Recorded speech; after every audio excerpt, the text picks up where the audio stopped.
ಜನ್ಮಭೂಮಿ ಸಾಂಸ್ಕೃತಿಕ ನಾಗರಿಕ ವೇದಿಕೆ TV5 ಕನ್ನಡ ತಾಂತ್ರಿಕ ಉಸ್ತುವಾರಿ ಶರವಣ ಮೂರ್ತಿಯವರಿಗೆ 25ನೇ ವರ್ಷದ ಮಾಧ್ಯಮ ರತ್ನ ಪ್ರಶಸ್ತಿ ನೀಡಿ ಗೌರವಿಸಿದೆ. 25ನೇ ವರ್ಷದ ಪ್ರಶಸ್ತಿ ಪ್ರದಾನ ಸಮಾರಂಭವನ್ನು ವೈಯಾಲಿ ಕಾವಲ್ನ ಕೃಷ್ಣದೇವರಾಯ ಕಲಾ ಮಂದಿರದಲ್ಲಿ ಏರ್ಪಡಿಸಲಾಗಿತ್ತು. ಕಾರ್ಯಕ್ರಮದಲ್ಲಿ ವೇದಿಕೆ ಸಂಸ್ಥಾಪಕ ಕಾರ್ಯಾಧ್ಯಕ್ಷ HC ಕೃಷ್ಣಪ್ಪ ಪ್ರಶಸ್ತಿ ಪ್ರದಾನ ಮಾಡಿ ಗೌರವಿಸಿದರು.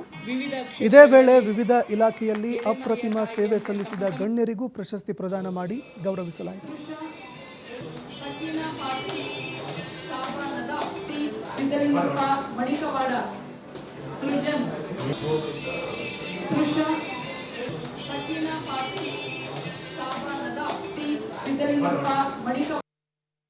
ವೇದಿಕೆಯ ಸಂಸ್ಥಾಪಕ ಕಾರ್ಯಾಧ್ಯಕ್ಷರಾಗಿ 25 ವರ್ಷಗಳಿಂದ ವಿದ್ಯಾರ್ಥಿಗಳಿಗೆ ಅವಾರ್ಡ್ಗಳನ್ನು ಕೊಡ್ತಾ ಬಂದಿದ್ದೇನೆ. ಕನ್ನಡದಲ್ಲಿ ಹೆಚ್ಚು ಅಂಕ ಗಳಿಸಿದ ವಿದ್ಯಾರ್ಥಿಗಳಿಗೆ ಮತ್ತು SSLC ವಿದ್ಯಾರ್ಥಿಗಳಿಗೆ ಕವಿಗಳ ಹೆಸರಿನಲ್ಲಿ ಅನೇಕ ಕವಿಗಳ ಹೆಸರಿನಲ್ಲಿ ಪ್ರಶಸ್ತಿ ನೀಡ್ತಾ ಬಂದಿದ್ದೇನೆ.